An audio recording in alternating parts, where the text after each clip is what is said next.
एक तो सच्चा, तेरा नाम सच्चा। हे आदि पुरुष परम ब्रह्म परमेश्वर, तू सृष्टि के कण कण में समाया है। सभी आत्माओं में तेरा ही प्रकाश झिलमिल झिलमिल होता है। सबसे पहले उस पार ब्रह्म परमेश्वर का हम ध्यान करें। सीधे होके बैठें, कमर गर्दन मस्तक को सीधा रखें, हाथों की तर्जनी उंगली और अंगूठे को मिला के रखें, आंखों को बंद करें। बंद आंखों से मस्तक में परम ब्रह्म की ज्योति को देखें। उसी ज्योति में उठते हुए ब्रह्मनाद को सुने, गुंजार को सुने। आती जाती हुई सांस पर ध्यान दें।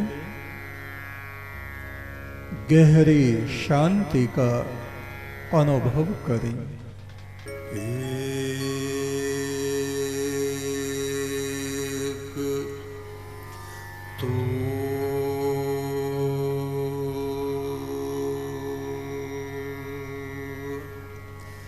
सच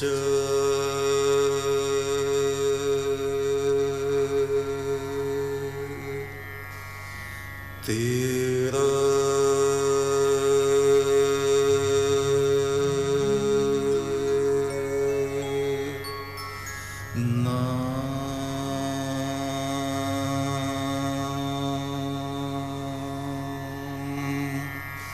सच्चा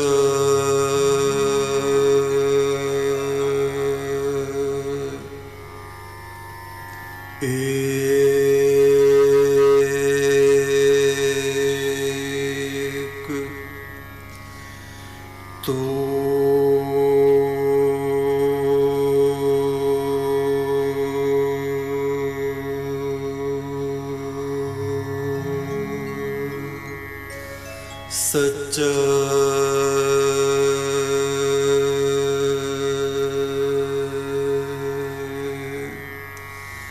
तेरा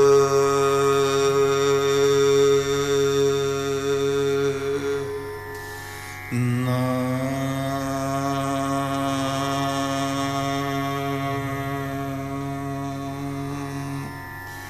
सच्चा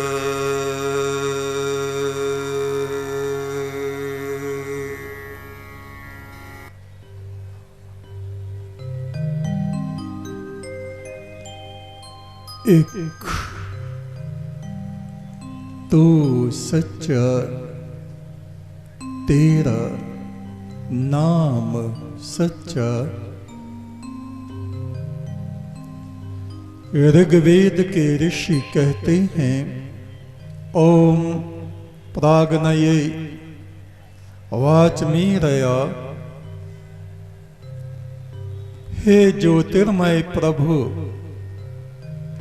मेरी वाणी, मेरी प्रार्थना तुझ तक पहुंचे। वृषभाय क्षिति नाम, तू तो जगत पर रत्नों की वर्षा करता है। सनः पशरदति द्विषः, दूसरों से द्वेष करते करते मनुष्य विष सागर से घिर जाता है। उसके जीवन में दुख, कलेश, अशांति भर जाती है। परम ब्रह्म परमेश्वर सारे संसार पर रत्नों की वर्षा करता है। वे रत्न क्या हैं? ईश्वरीय संपदाएं, दैवी संपदाएं और भौतिक संपदाएं भी पृथ्वी में जगह जगह स्वर्ण, चांदी, खनिज, पत्थरों में हीरे, रतन, समुद्रों में मोती, और इन सबसे बड़े रतन मनुष्य की बुद्धि में ज्ञान का प्रकाश छुपा हुआ है। धैर्य सबसे बड़ा रत्न है। धैर्य, धीरज, संतोष,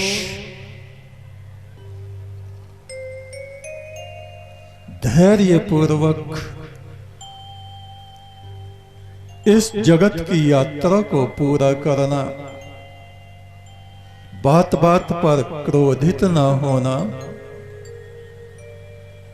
बात बात पर उद्वेलित न होना, बात बात पर अशांत न होना, बिगड़ न पड़ना, बात छोटी हो या बड़ी, अपनी जीवन यात्रा को शांति पूर्वक आगे ले चलना, ये पहला रत्न है। धैर्य, धीरज, संतोष। गोधन, गजधन, बाजधन, गौवें, हाथी, घोड़े, पुत्र आदि ये सब रतन कहे गए हैं। गोधन, गजधन, बाजीधन और रतन धन खान। रत्नों की खान भी कहीं मिल जाए। जब आवे संतोष धन, सब धन धूल समान। हमारे ऋषि मुनियों को कौन सी संपदा प्राप्त हुई? महादेव शिव को कौन सी संपदा प्राप्त हुई? जो हिमालय के राजा अधिराज होते हुए भी सब कुछ का त्याग करके त्याग वृत्ति से उस परम ब्रह्म के ध्यान में बैठे हैं। जो भी उनके निकट आता है परम शांति को प्राप्त होता है। ये है ज्ञान रतन। ये है अंतरात्मा में उस परम ब्रह्म का ध्यान। जैसा हमारा ध्यान होता है संसार के ध्यान में, हमारी बुद्धि रात दिन लगी रहती है, तो हमारा मन और बुद्धि अशांत, परेशान, छोटी छोटी बातों पर दुखी, छोटी छोटी बातों पर कलेश, छोटी छोटी बातें हमारे जीवन को बोझिल बनाए हुए रहती हैं। ज्ञान ज्योति, ईश्वर ध्यान, परम ब्रह्म का सुमरन, अच्छे में बुरे में सब में उस परम ब्रह्म की ज्योति का दर्शन, ये दृष्टि, ये विचार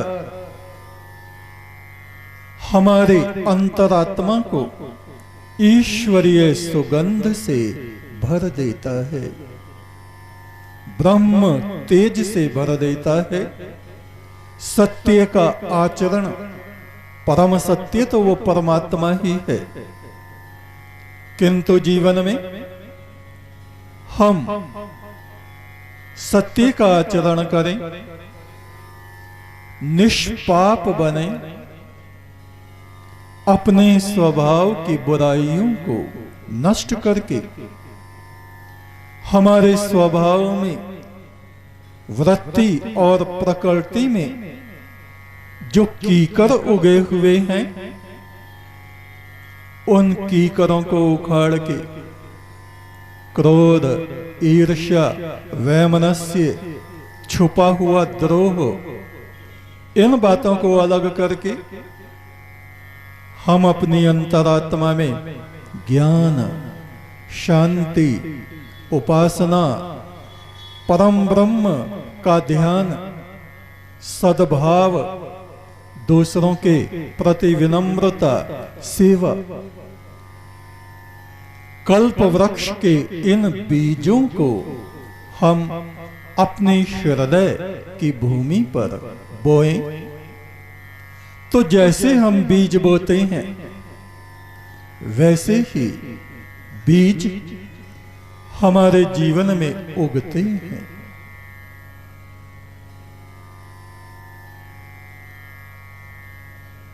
वो ईश्वर एक है, उससे उत्पन्न हुई सभी आत्माएं प्रकाश रूप हैं, प्रकाश के कण हैं। चाहे वे किसी भी शरीर में चले गए हैं, पशु के शरीर में चले गए हैं, तो भी वो रोशनी उस शरीर में है। मनुष्य के शरीर में वो रोशनी आ गई है, तो भी मस्तक में वो ही रोशनी है। देवताओं के शरीर में चली गई है, तो भी वो ही रोशनी है।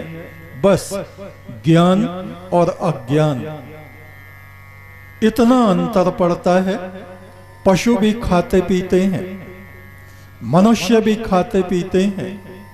स्वर्ग के देवता अमृत का पान करते हैं, अमृत को पीते हैं, किंतु ज्ञान बुद्धि,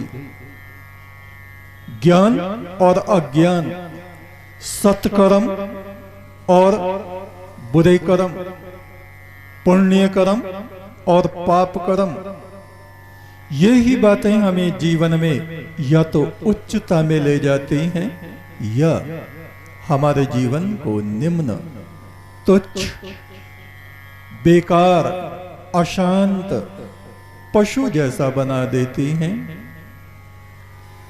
देवता हो, दैत्य हो, मनुष्य हो, इन सब में उस पुरुष को ही उत्तम कहा जाता है जिसके कर्म उत्तम होते हैं। आप कहेंगे दैत्यों को कैसे उत्तम कह देंगे? तो आप सोचिए, प्रहलाद कौन थे? प्रहलाद जो इतने बड़े भक्त हुए, वे दैत्य कुल में पैदा हुए थे।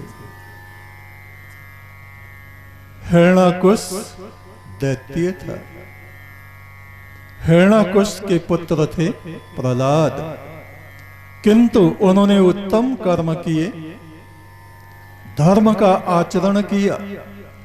धर्म भी सबके लिए एक ही है। हिंदू धर्म, मुस्लिम धर्म, सिख धर्म, ये धर्म नहीं है, ये है संप्रदाय। धर्म क्या है? अहिंसा, किसी को कष्ट न देना, कष्ट में पड़े हुओं की मदद करना, सत्य और न्याय का पक्ष लेना। हमारे जीवन में सच्चाई हो और न्याय हो, किसी के साथ हम अन्याय ना करें। ब्रह्मचर्य का पालन, चोरी ना करना, लोभ लालच ना करना, ये बातें संसार के सभी मनुष्यों के लिए, स्वर्ग के देवताओं के लिए और दैत्यों के लिए, परमात्मा की इस संपूर्ण प्रजा पर एक जैसे ये नियम लागू होते हैं। जो मनुष्य उत्तम कर्म करता है, जिसका चिंतन उत्तम है, जो संसार के उपकार के लिए कार्य करता है, वो ही पुरुष श्रेष्ठ कहलाता है। और जिसके कर्म निकृष्ट हो जाते हैं, चाहे वो देवताओं में हो। देवताओं में कौन थे? चंद्रमा और इंद्र। आप देखिए, चंद्रमा देवता, इंद्र देवताओं के राजा गौतम ऋषि के घर में जा घुसे और श्राप पाया, चंद्रमा को कलंक लगा। ऐसे ही इंद्र को भी कलंक लगा। नारायण विष्णु हुए, उन्होंने वृंदा के पति का भेष बना के वृंदा से छल किया तो पत्थर हो गए, शाप दे दिया, पत्थर के हो गए। गंगोत्री को जब जाते हैं, हर्षिल जगह पड़ती है, वहां पे वो स्थान है जहां विष्णु पत्थर के हो गए थे। तो चाहे देवता हो, चाहे मनुष्य हो, चाहे दैत्य हो, उत्तम कर्म करने से ये जीव उत्तम बन जाता है और निकृष्ट कर्म करने से, पाप आचरण करने से ये जीव निकृष्ट अभिशापित बन जाता है। चाहे वो देवता हो, चाहे वो मनुष्य हो, चाहे वो दैत्य हो। हम मनुष्यों में ही जब हमारी आत्मा पवित्र हो जाती है तो हम ही ऋषि मुनि बन जाते हैं। सुखदेव मुनि, काकभूषणी ऋषि जो आज भी अजर अमर हैं, प्रभु राम, वे मनुष्य होते हुए भी जन्म मनुष्य का हुआ, लेकिन उनके कर्म, उनकी मर्यादाएं देवताओं जैसी रही तो वे आज देवता कहे जाते हैं। कृष्ण महाराज यदुवंश में पैदा हुए, यादव वंश में पैदा हुए, मनुष्य थे, किंतु उनके कर्म, उनका चिंतन, उनका ज्ञान, उनके द्वारा किए गए परोपकार, संसार को दिया हुआ ज्ञान इतना उत्कृष्ट है, श्रेष्ठ है कि वे हमारे देवता हैं। महादेव शिव मनुष्य के रूप में ही पैदा हुए, राजा रहे। राजा, राजतंत्र में आप देखिए रात दिन षड्यंत्र होते रहते हैं। राजा अच्छे बुरे लोगों से घिरा रहता है। यदि वो स्वयं उच्च विचारवान नहीं है तो उसकी गिरावट 100% हो जाती है। यदि स्वयं राजा धर्म का आचरण नहीं करता तो वो पाप आत्मा बन जाता है, बुरे बुरे कर्म करने लगता है। सारे भौतिक ऐश्वर्य राजा को प्राप्त होते हैं, उनमें फिसलना, गिरना, पतित होना बहुत सरल होता है। जब हमारी आत्मा निष्पाप हो जाती है तो परमात्मा निष्पाप आदमी के जरिए अपनी महिमा को प्रकट करता है। ऋग्वेद के ऋषि कह रहे हैं, ओम प्राग्नये वाचमीरया ज्योतिर्मान प्रभु, मेरी वाणी तुझ तक पहुंची, मैं जो तेरी स्तुति कर रहा हूं उस स्तुति को तो स्वीकार करे। वृषभाय क्षिति नाम, तू सारे संसार पर रत्नों की वर्षा करता है, दिव्य गुणों की वर्षा करता है। ग्रहण करने वाले उन गुणों को हीरे मोतियों की तरह ग्रहण कर लेते हैं और मूर्ख लोग केवल धन, हीरे रतन को ही, पत्थरों को ही धन समझे रहते हैं। वे उनको इकट्ठा करते हैं और मृत्यु के समय यहीं छोड़ के दूसरे लोक में चले जाते हैं। एक तू सच्चा, तेरा नाम सच्चा, संसार के मालिक तेरा नाम सच्चा। एक तू सच्चा, तेरा नाम सच्चा,